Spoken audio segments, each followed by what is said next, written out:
Welcome into the St. Louis Cardinals Daily podcast. My name is Andrew Toysher, and we're here to talk about your birds every single day. And your birds have finally made the Dustin May signing official. We got the next move that had to happen because of it. We got numbers, people. I saw people in the comments even saying, hey, it's been 3 days and this isn't official yet.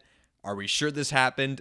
And I was gaslighting myself into maybe they're right and maybe it's not, and I'm with you. 3 days was a long time.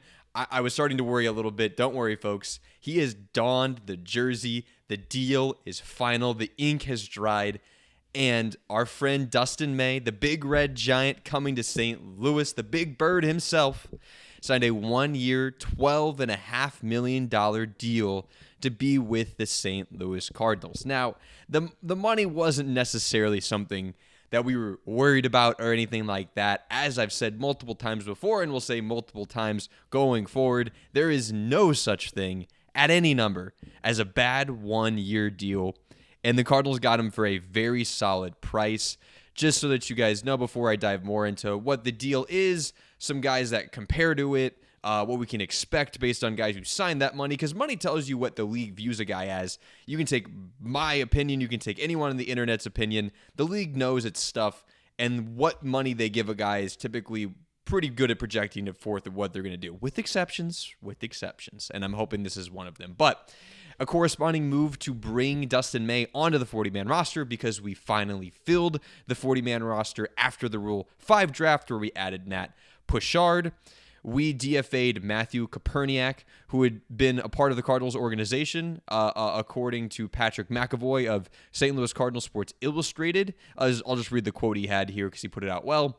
Koperniak has been a part of the Cardinals organization since 2021. The outfielder has gotten time at all 3 outfield spots down in the minors for St. Louis. In 2025, he spent the entire season at AAA, one step away from the majors with the Memphis Redbirds. He played in 121 games and slashed .246, .317, with a .382 slug and 14 homers, 65 RBIs, and 19 doubles. He hasn't made his big league debut yet, but he's right on the doorstep. So that's basically a review of what he was. A guy who just, you saw him in AAA, you gave him a full year, and nothing really stood out as a strong tool. We DFA him, which means he could just land back in our minor leagues. Fingers crossed. We'd love to keep Koperniak around. No hard feelings towards him. But he now could be claimed by another team. So back to the stuff that's going to be more impactful for the Cardinals. What we might expect out of a Dustin May signing based on the finances and what guys like Fangraphs are already building up projections for. Dustin May, some similar deals that have been signed this offseason compared to Dustin May's money. No similar 1-year deals have been signed just yet. A couple similar 2-year deals at around a similar AAV. Adrian Hauser so far has signed a 2-year, $22 million deal, and Cody Ponce, bonjour, has signed a 3-year, $30 million deal. I don't think he's actually from France, but with Ponce, we got to roll with it. So some guys that have question marks to their name in some sort of way. More so in Ponce's point of view, I think he's very similar to May in that regard. I think Dustin May getting a 1-year deal got a little bit of a higher AAV. If we would have signed him for 3 years, it probably would have looked like Ponce's deal. Ponce being a guy coming over from one of the Asian leagues, and now he'll be coming over to the United States to play again where he was previously. Rumor has it his fastball has ticked up quite a bit. We're going to see how he adjusts. A lot like Dustin May, there's question marks on his performance, what he could be, can he adjust? I think it's pretty similar in how they view these two guys. Adrian Hauser is pretty much the opposite. There's some question marks on what upside he can give you, but he's been a steady Eddie, consistent, plays the contact guy, not strikeout potential like a Dustin May. So I think the Cardinals signed a good one here, 1 year, $12.5 million. Fantrax has already gotten on top of that, and Fantrax projects him for a 1.5 WAR season with a 4.2 ERA and 152 innings. To project forward what that WAR meant for guys last year, 1.5 WAR, I mean, that's such an arbitrary, it has math behind it, but what on earth? That's an abstract number. Doesn't put, if a guy hits 30 home runs, it's a stat we all understand. We know what that means. What does 1.5 WAR mean? Well, guys last year who had similar WARs were Jeffrey Springs and Jose Barrios. Both guys that when they're on their game, they could go out there and strike out 15 dudes any game when they're feeling themselves. But you also know that they struggle to stay healthy. They struggle to give you innings, and they're up and down like a roller coaster, man. And that's, I truthfully went and pulled on Fangraphs, the guys closest to him in WAR from last year, what they're projecting, Fangraphs, and then looked at 2024. The guys closest to him were these two guys. And they're making similar money, too. Jeffrey Springs had a multi-year deal where he's making $10.5 million. Jose Barrios was supposed to be a big-time pitcher for the Blue Jays and has been better in earlier years, but wasn't so much last year. He's making $18 million.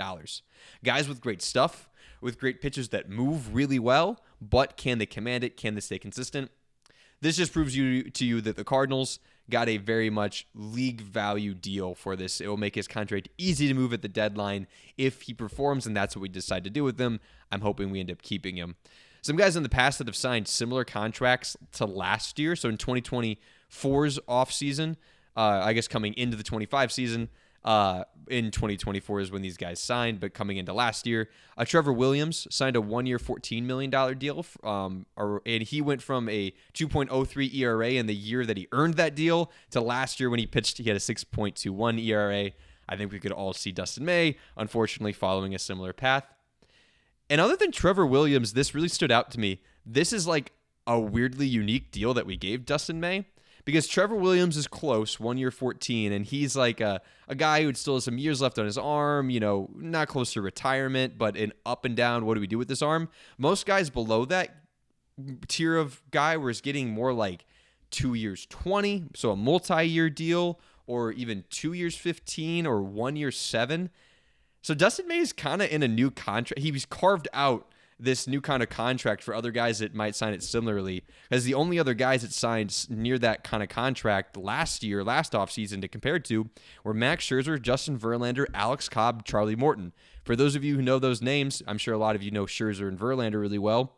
All of those guys are old, super duper old. This was you're still producing at an old age, and I don't want to commit anything more to you, and you might have a 5 ERA next year, who knows? That was the contract.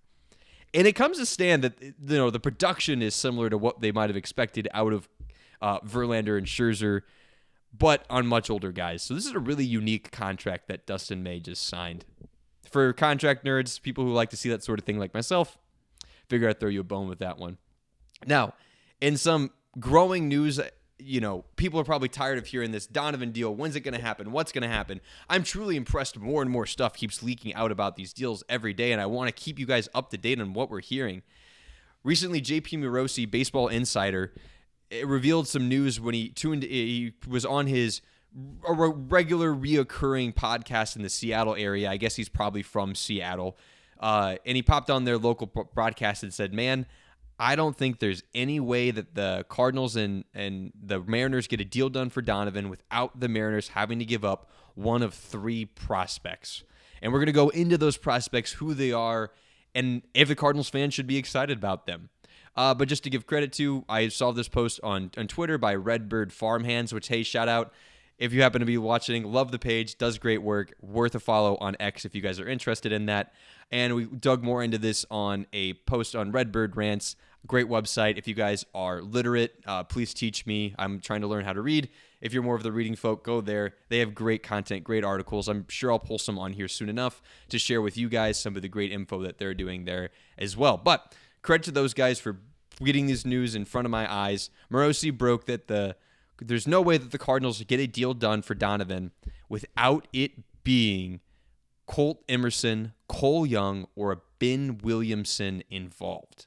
Those are the names that JP Morosi, a guy who knows baseball, knows insider information, and is closely in tune with the Seattle Mariners. And I think it makes a lot of sense that the Mariners would trade one of these guys for a multitude of reasons. I'll break down each one, but all 3 you're going to see are infielders, and all 3 you're going to see are similar in a lot of ways and are about to break into the big leagues. They have a logjam of prospects, and if they bring in Donovan especially, Donovan's like the finished product of what these guys could be. We'll see. A couple of these guys maybe have a higher potential, which is why the Cardinals would want them. Obviously, more control and cheaper cost as well. But it makes a lot of sense that they'd want to move and that we'd want to bring them in. Let's go down. And we'll go from most exciting to least exciting. The most exciting one is Colt Emerson, the 9th overall prospect in baseball, in all of baseball, and obviously number one for the Mariners.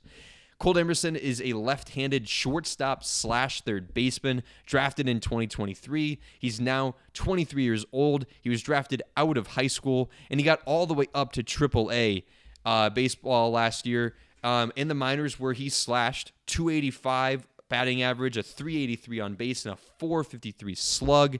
He hit 16 home runs and 14 stolen bases in 130 total games. That's why this young man is regarded as one of the best prospects in baseball. A little bit of power, a lot of doubles on his ledger. He's a big-time doubles guy, but pops some home runs, stole some bags, plays a premium position at shortstop slash third base. They just tried to show off that he had some versatility. He's a primary shortstop. And MLB.com and their prospect rankings, they list his hit tool as a 65. Now, for those who don't know, these prospect tool rankings range from 0 to 80, 50 being average. You see a lot of guys, typical prospects that are somewhere in an org's like 5 to 10 or 3 to 10-ish range. You'll see a lot of guys who grade their power, their hit, their field, all is around like 50, 55-ish. He got a 65 hit tool, man. That's not a number they give out leisurely. 65 hit tool is legit. That gives me hope that if we brought in a Colt Emerson, that's his special power, just making contact. Very similar to a J.J. Weatherholt, where he's not a raw power hitter, but man, the dude can put contact on the ball. I'm pretty sure that's where Weatherholt's hit tool is as well. So an elite hit tool would be the Cardinals' second best prospect. Makes you feel fancy, but still growing our farm system. And I love this. I love seeing guys that are multi-sport athletes, that are true athletes at their position. He was former All-State in Ohio. Ohio, great football school, state, which is where he was All-State wide receiver in. Love to see that. Good athlete. He'd be a big-time grab. Obviously, the best one the Cardinals could bring in at that position. The next young man is Cole Young. He was the 37th overall prospect last year in 2024 and number one overall prospect for the Mariners in last year's prospect pool. So in 2024, he since hit the big leagues, so he's no longer a prospect, but it shows you where he was. 22 years old now from the 2021 draft. He is a left-handed batter who they took out of high school, who slashed 277, 392, and 461 in 54 games before being called up last year. And in the big leagues, he didn't have as much success, hitting just 211 with a 607 OPS in 223 at-bats with the big league club. His hit tool is very similarly his best part of him, just like Colt Emerson. He's also a lefty, right around the same age. Both guys are expected to be in the majors next year. You can see why they're wanting to move one of these guys. A 60 hit tool, not quite Colt Emerson's more elite 65 hit tool. I know we're kind of, small numbers, but it means a lot. And these hit tool, it's hard to get a 60 any tool. That's usually your best. So that's why I really value the Emerson one. But Cole Young, valuable in himself, a young guy who came up, hadn't quite seen success. I think there's plenty of reasons to still be excited about him. The last guy, not so excited about him, but another infielder, the number 16 prospect for the Mariners is Ben Williamson, drafted in 2023, the second round of the same draft that brought them Colt Emerson. This is a right-handed hitter who's known for his fielding at third base. So the other two guys are shortstops. This guy is a third baseman. And he's got a 60 grade at his field tool, which is going to be excellent and easily translate to the big leagues. But he's known for his average power potential, they say on MLB.com, for 15 home runs and a modest hitting tool. All three of these guys would be great to add to the Cardinals. He's the number 16 prospect for the Mariners. The Mariners have one of the best farm systems in baseball, so he'd probably be somewhere around 10th for us. All three guys would be excited about. We'll keep you guys up to date as more news breaks on this. We're hearing way too many names for stuff to not start developing. Thank you guys for tuning into the St. Louis Cardinals Daily Podcast. Please hit the comments below. Let me know what you guys want to hear and how much fun you're having. Let's make this a community, friends. Peace.